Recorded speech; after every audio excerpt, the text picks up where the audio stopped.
बिस्मिल्लाहिर्रहमानिर्रहीम।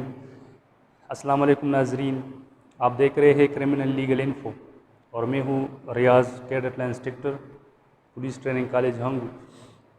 आज इस वीडियो में मैं आपके साथ ख्वाबों और मादों पर जो निगरानी का एक्ट है 1997 का, तो उसकी जो डिफिनीशंस हमने स्टार्ट की है उस पर पहले से 3-4 वीडियोस में अपलोड कर चुका हूँ।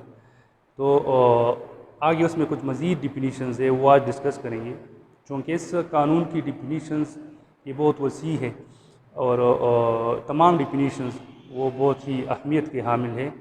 लिहाजा इसको तमाम डिफिनीशंस को हम यहाँ पर डिस्कस करेंगे। तो आइए स्टार्ट लेते हैं। आज की जो तारीफ़ात में से पहला जो हम डिस्कस करेंगे वो है कोकालीफ। कोकालीफ से आम तौर पर जो जनरल इसकी माने है, कोका कहते हैं ऐसे पौधे को जिसके बारे में पहले जिक्र कर चुका हूँ। तो कोका पौधा है और लीफ पत्ता। तो जनरली मतलब कोका के पत्ते, कोका के पौधे का जो पत्ता है उसको कोका लीफ कहते हैं। लेकिन यहाँ पर चूँकि कानूनी ज़बान में फिर उसकी तारीफ़ अलहदा की किस्म की वो बन जाती है। तो यहाँ पर कोका लीफ से क्या मुराद है वो आज मैं अभी आपके साथ डिस्कस करने वाला हूँ। कोका लीफ से कोका का पत्ता मुराद है, ठीक है, लेकिन ऐसा पत्ता जिससे कोई भी चीज़ नशावर न निकाली गई हो, ठीक है, ऐसा पत्ता जो इस्तेमाल शुदा न हो, तो फिर वो पत्ता वो कोका लीफ कहलाएगा। मतलब क्या है, पहले मैं आपको इसमें बता चुका हूँ कि जो कोका का पत्ता है इसमें तमाम जो नशावर मरकबात है वो कोका के पत्ते में है। लिहाजा इसको खुश्क किया जाता है और फिर उसको बोरियों में बंद करके नमीदार जगह में स्टोर किया जाता है। और इस पत्ते में क्या चीज़ होती है, इसमें इकोगनाइन अल्कलाइड्स या जिसको हमने कहा था ट्रोफेन अल्कलाइड्स इसमें मौजूद होते हैं। नाइट्रोजन आमेज़ मरकबात इस पत्ते में होते हैं जो इंतहाई जायकादार और तस्कीन बख्श उसमें जायका होता है। तो अगर ये अज्जा, ये ट्रोपेन अल्कलाइड्स, ये इकोगनाइन अल्कलाइड्स उससे अलहदा न हुए हो तो ये पत्ता फिर क्या कहलाएगा, ये फिर कोका लीफ की तारीफ में शामिल है। अच्छा, इसके बाद कोका के पत्ते से हासिल होने वाला जो आमेज़ा है, मतलब जो इकोगनाइन अल्कलाइड्स या ट्रोपेन अल्कलाइड्स अगर इस पत्तों से वो अलहदा किए गए हैं आमेज़े की शक्ल में, वो अलहदा जगह पर स्टोर है, तो वो जो आमेज़ा है वो भी कोका लीफ की तारीफ में आएगा, ठीक है। तो इसकी डिफिनीशन क्या है कि कोका के पत्ता, कोका के पौधे का पत्ता जिससे आमेज़ा जुदा न हो, या अगर आमेज़ा जुदा किया गया है तो वो आमेज़ा, तो ये यहाँ पर कोका लीफ कहलाएगा। इसके बाद जो नेक्स्ट तारीफ है वो है कंट्रोल डिलीवरी। ये बहुत अहम है। कंट्रोल डिलीवरी से क्या मुराद है, नशावर जो मादे है, बेहस करने वाले मादे है या नशावर अद्वियात है, ये एक ऐसी तकनीक है, ये कंट्रोल डिलीवरी ये एक ऐसी तकनीक है जिसके ज़रिए ये नशावर अद्वियात, बहस करने वाले मादे, इनकी कैफ इख्तियार करके उसको पाकिस्तान के अंदर लाया जाता है या पाकिस्तान से बाहर भिजवाया जाता है, जिसकी निगरानी उन ममालिक की जो वफाकी मतलब हुकूमतें हैं, जो अथॉरिटीज़ है वो करती है। वहाँ पर इसको बाकायदा या तो पाकिस्तान से बाहर भिजवाया जाता है या पाकिस्तान से अंदर लेकर लाया जाता है।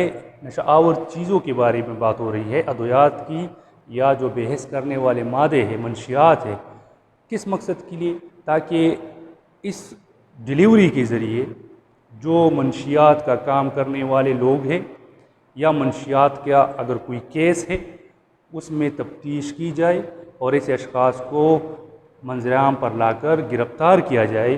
तो इसके लिए जो मनसूबाबंदी की जाती है इसके लिए जो मंशियात की कैफ, मंशियात का ज़ख़ीरा पाकिस्तान में लाया जाता है या पाकिस्तान से बाहर भिजवाया जाता है, जिसकी निगरानी हुकूमतें करती है, तो इसी सूरत में उसको कहते हैं कंट्रोल डिलीवरी। यानी कंट्रोल डिलीवरी ये एक किस्म की मंशियात के मुकदमात में ख़ुद साख्ता तौर पर प्लानिंग के ज़रिए ये जो मादे है वो एक मुल्क से दूसरे मुल्क में बाकायदा मनसूबाबंदी के ज़रिए लेकर ट्रांसफ़र की जाती है, इसकी ट्रांसपोर्टेशन की जाती है, ताकि इसके ज़रिए जो जराइम पेश अशख़ास हैं उनको गिरफ़्तार किया जा सके, या इन्वेस्टिगेशन का जो प्रोसेस है उसमें मज़ीद जो इस तरह के अनासर है वो केस में वो मिसल मुकदमा पर लाया जा सके। तो इसको कहते हैं, इस प्रोसेस को कंट्रोल डिलीवरी। अच्छा, इसके बाद एक कंट्रोल सब्सटेंसेस, जिसको काबू याफ्ता मादा भी कहते हैं। जिस तरह आगे हम जाएंगे, इस कानून में 3 बातें हैं, ठीक है, ख्वाब और दवा, जहन पर असरअंदाज करने वाले मादे और कंट्रोल सब्सटेंसेस। ये 3 बातें हमें यहाँ पर आगे चलकर बार बार रिपीट होगी, हमें मिलेगी, ठीक है। तो ख्वाब और दवा तो मेडिसिन है। नशा आवर बेहस करने वाले मादे में जुमला मंशियात आ जाती है, हेरोइन, कोकीन, अफीम, चर्स, जितनी भी है, तो वो बेहस करने वाले मादों में आ जाती है। अभी जो नया नशा है आइस, और ये जो कंट्रोल सब्सटेंसेस है, ये क्या चीज़ है? ये ऐसे दीगर मादे हैं जो बजाते ख़ुद नशा पैदा नहीं करते, लेकिन नशा पैदा करने की गरज के लिए, नशा पैदा करने की गरज के लिए ये जो नशावर अद्वियात है या बेहिस करने वाले मादे हैं, इनकी तैयारी में इस्तेमाल किए जाते हैं। तो इनको कहते हैं कंट्रोल सब्सटेंसेस। यानी ऐसा मादा जो अद्वियात या मंशियात की तैयारी में इस्तेमाल हो, तो ये मादा कंट्रोल सब्सटेंसेस कहलाते हैं। अच्छा, इसके बाद कन्वेंस, जो सवारी है, कोई भी सवारी हो सकती है, उसको कन्वेंस कहते हैं। अगर वो जानवर हो, अगर हवाई जहाज़ हो, अगर बहरी जहाज़ हो, मोटर हो, या रेलवे के ज़रिए ट्रांसपोर्टेशन की जाए मंशियात की, या जो भी जितनी भी है जानवर में तमाम जानवर आ जाते हैं, हवाई जहाज़, बहरी जहाज़, ये ऐसे ज़रिए है कि इसमें ये इस्तेमाल किए जाते हैं ट्रांसपोर्टेशन के लिए, तो ये कन्वेंस कहलाती है। इसके बाद है डायरेक्टर। डायरेक्टर से यहाँ पर मुराद एनएफ का डायरेक्टर है, एंटी नारकोटिक फोर्स का जो डायरेक्टर है, उसको यहाँ पर डिफिनीशन में डायरेक्टर तस्वर किया गया है। अच्छा, इसके बाद फॉरेन कोर्ट। फॉरेन कोर्ट से बैरूनी मुल्क का कोई अदालत मुराद है, जिसको पाकिस्तान की गवर्नमेंट ने तस्लीम किया हो, और उनका एक दूसरे के साथ मंशियात से रिलेटेड केसेस में रवाबित उनके एक दूसरे के साथ हो। जिस तरह हमने असासों के बारे में कहा था पहली वीडियो में कि असासों से कौन से असासे मुराद है, तो असासे अगर मुलजिम के अपने ज़ाती है, रिश्तेदारों के नाम पर लिए हुए है, अपने बीवी बच्चों के नाम पर लिए हुए है, अपने दोस्तों के नाम पर लिए हुए है, पाकिस्तान के अंदर है या पाकिस्तान के बाहर है, तो ये असासे कहलाते हैं। तो अगर पाकिस्तान के बाहर है तो फिर ऐसी अदालतों के ज़रिए, फॉरेन कोर्ट्स के ज़रिए फिर उसको वहाँ पर फ्रीज़ किया जा सकता है। जो आगे फिर जाकर इसके बाद जो डिफिनीशन है फ्रीज़ उसमें पढ़ेंगे, तो उसको फ्रीज़ किया जा सकता है, उसको फ़रोख्त किया जा सकता है अगर इस तरह की चीज़ें हैं तलब होने वाली। तो ये फॉरेन कोर्ट के ज़रिए फिर वो एक दूसरे के साथ बाकायदा मुआहदे के तहत वो मिले होते हैं। या जो कंट्रोल डिलीवरी अभी हमने ज़िक्र किया है, तो ये बाकायदा हुकूमतों की निगरानी में होती है, और इसमें जो कार्रवाई की जाती है, तो फॉरेन कोर्ट ये एक दूसरे के साथ फिर उसमें हवालगी के मुतालिक वगैरह वो एक दूसरे के सपोर्ट करते हैं, तावन एक दूसरे के साथ करते हैं।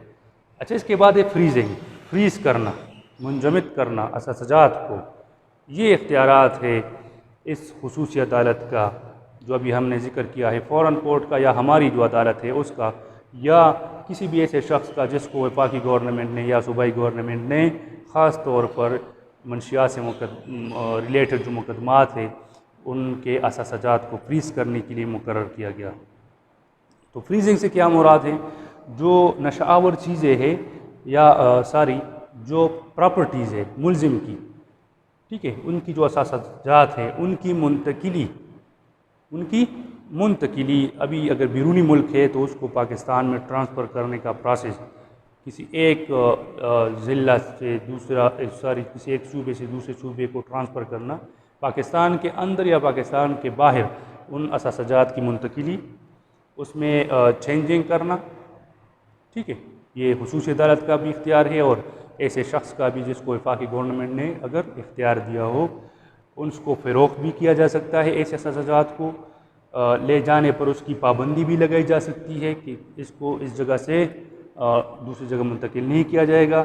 अपने पास भी रख सकता है खुसूसी अदालत, और कंट्रोल में भी उस पर कंट्रोल रखने के लिए किसी शख्स को भी मुकर्रर किया जा सकता है, अपनी तहवील में भी ले सकता है, और इंतज़ाम के बारे में उसके इंतज़ाम के बारे में भी कोई फ़ेल वो शामिल है। तो ये खुसूसी अदालत का इख्तियार है कि वो अगर इन असासजात की मुंतकिली करने का हुक्म देता है, उसमें रद्द बदल का हुक्म देता है, उसको फ़रोख्त करने का हुक्म देता है, उसको ले जाने पर पाबंदी उसकी आयद करता है, या उसको किसी डिपार्टमेंट को अपने पास रखने का हुक्म देता है, या उसको कंट्रोल करने का हुक्म देता है, या उसको किसी भी डिपार्टमेंट को, अगर पुलिस डिपार्टमेंट के साथ है, उसको अपने तहवील में लेने का हुक्म देता है, या उसको उसका जो इंतज़ाम है वो चलाने का हुक्म देता है इंतज़ाम, तो फिर ये फ्रीजिंग की तारीफ़ है।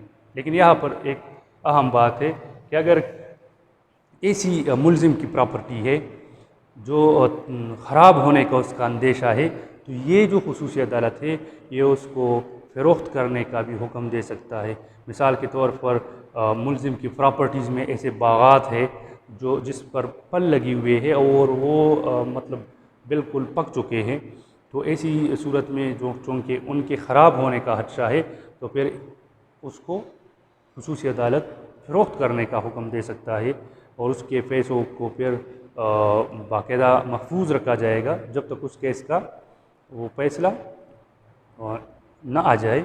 मतलब अगर मुलजिम बरी हो जाता है तो उसको हवाले किए जाएंगे, अगर मुलजिम को सज़ा हो जाती है और उसकी प्रॉपर्टी को ज़ब्त करने का हुक्म देता अदालत खुसूसी अदालत देता है, तो इसी सूरत में वो रकम भी तलब मतलब गवर्नमेंट के ख़जाने में चली जाएगी।